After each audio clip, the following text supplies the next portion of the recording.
Nous venons de tenir un conseil de cabinet élargi qui nous a permis de donner des orientations sur la situation nationale et internationale et de prendre des décisions importantes.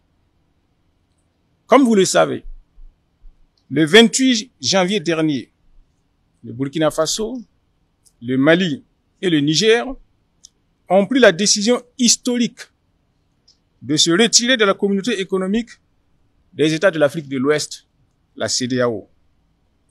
Cette décision vient répondre aux attentes, aux préoccupations et aux aspirations légitimes de nos populations de voir leur pays aller de manière irréversible vers leur souveraineté totale. C'est une décision mûrement réfléchie et précédée d'une analyse approfondie du fonctionnement de l'institution et des conséquences éventuelles de la sortie.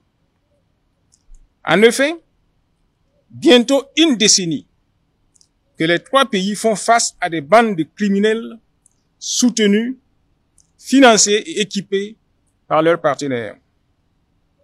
Et cela dans l'indifférence de certains pays voisins et des organisations sous-régionales, dont la CEDEAO. Cette situation nous a conduit à porter sur les fonds baptismaux, le 16 septembre 2023, l'Alliance des États du Sahel, AES.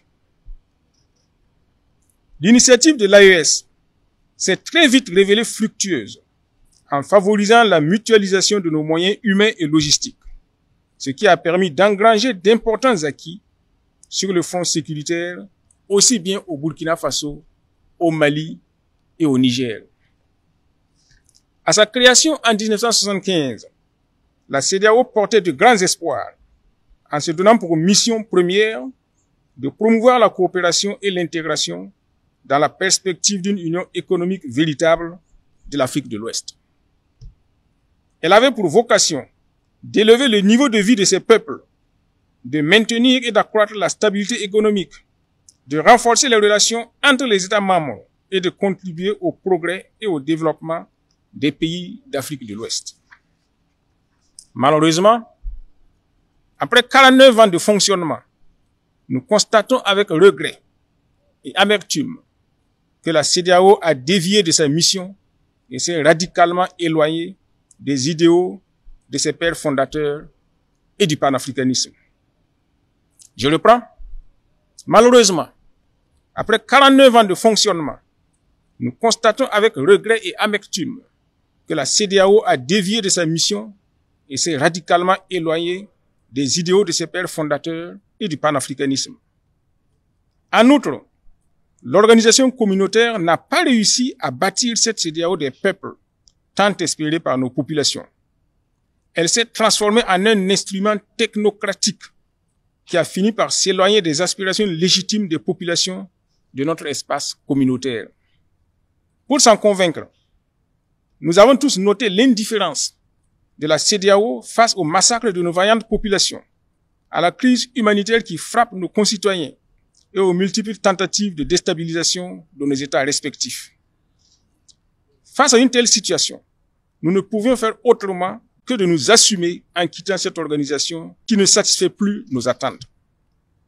C'est une décision mûrement réfléchie dans les trois pays et nous savons qu'elle ne sera pas sans conséquence sur nos États et leurs économies. Nous restons cependant fermes parce que nous sommes convaincus qu'au sein de l'AES, nous pouvons créer un espace économique viable, résilient et à l'écoute des vraies aspirations de nos populations. L'AES, c'est aujourd'hui l'alliance des peuples du Sahel, mus par le désir souverain d'être maîtres de leur destin pour la construction d'un espace sahélien de paix, de sécurité, de stabilité et de développement partagé pour tous. J'invite les Burkinabés de l'intérieur et de la diaspora à s'armer de courage et à renforcer la résilience dont ils font déjà preuve. Aucun sacrifice n'est de trop quand il s'agit véritablement de notre souveraineté et de notre liberté. À l'endroit des pays voisins et des autres nations, je voudrais indiquer que le Burkina Faso reste attaché à la préservation des liens d'amitié et de fraternité que nous avons su bâtir depuis des années. J'invite l'ensemble des Burkinabés à rester mobilisés et engagés, à renforcer la veille citoyenne, à rester déterminés et vigilants face aux velléités d'arrêt de la dynamique enclenchée.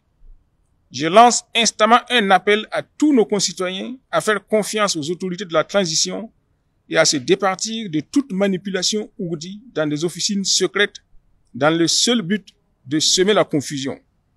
Nous sommes totalement engagés dans la lutte et nous sommes confiants de notre victoire prochaine. La patrie ou la mort, nous vaincrons.